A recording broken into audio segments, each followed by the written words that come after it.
Halo semuanya, perkenalkan nama saya Koirunisa dari Fakultas Kesehatan Masyarakat Universitas Jember. Saya di sini akan menjelaskan tentang demam berdarah, mulai dari pengertian, gejala, faktor penularan, pencegahan, dan pengobatan. Yuk simak video berikut. Apa sih itu demam berdarah? Demam berdarah dengue atau DBD merupakan penyakit yang disebabkan oleh virus dengue dan ditularkan melalui gigitan nyamuk Aedes aegypti. Penyakit demam berdarah dengue atau DBD adalah salah satu masalah kesehatan masyarakat di Indonesia karena jumlah penderitanya semakin meningkat dan wilayah terjangkitnya semakin meluas. Apa ya gejala demam berdarah? Berikut ini gejala demam berdarah. Yang pertama, demam 40 derajat atau lebih. Yang kedua, sakit kepala berat. Yang ketiga, nyeri pada sendi, otot, dan tulang. Yang keempat, mual dan muntah. Yang kelima, ruam kemerahan. Dan masih ada banyak gejala-gejala lainnya.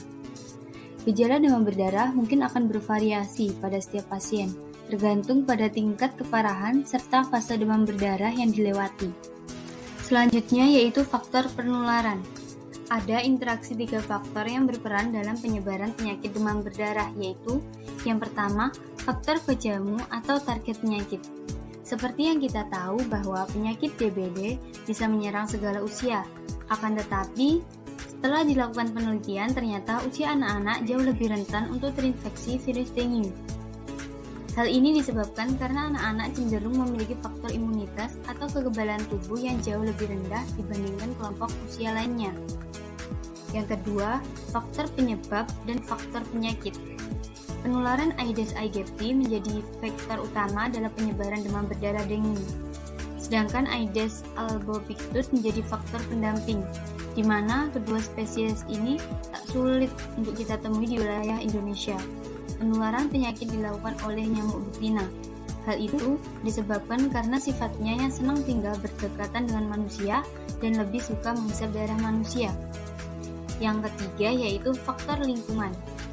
Jumlah penderita demam berdarah dengue di Indonesia seringkali terjadi pada bulan September hingga Februari, di mana pada musim ini merupakan awal musim hujan di Indonesia, sehingga tak sulit untuk kita menemukan genangan air, seperti genangan air di dalam kaleng bekas, ban bekas, tempat penampungan air, dan tempat lainnya yang mampu menampung sisa air hujan.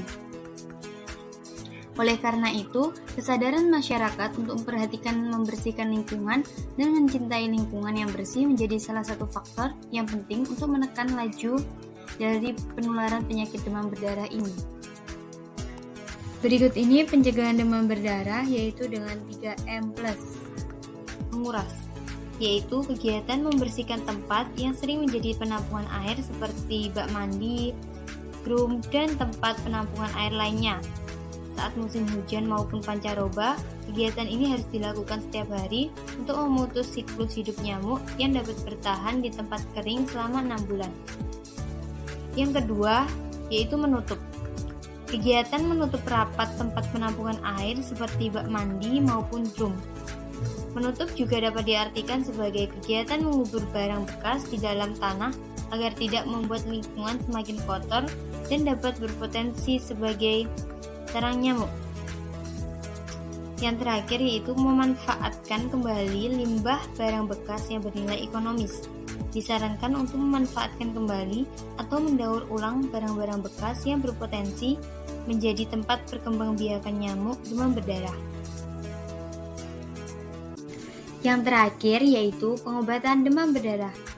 Tidak ada penanganan spesifik untuk penyakit demam berdarah. Kebanyakan pasien biasanya akan pulih dalam waktu 2 minggu. Namun penting untuk menangani gejala-gejala dengan tepat untuk menghindari komplikasi. Dokter biasanya merekomendasikan pilihan pengobatan untuk demam berdarah sebagai berikut. Yang pertama, obat penurun demam.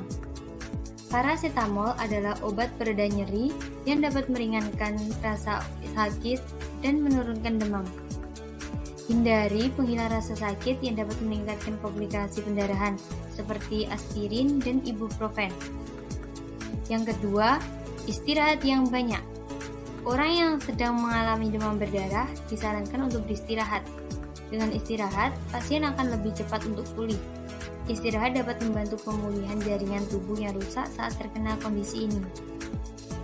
Dan yang ketiga yaitu minum banyak cair. Pasien demam berdarah wajib mengonsumsi cairan untuk menurunkan demam dan mencegah tubuh dehidrasi.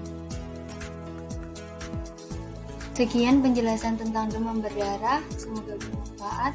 Mari kita jaga lingkungan agar tetap bersih dan terhindar dari penyakit demam berdarah. Terima kasih.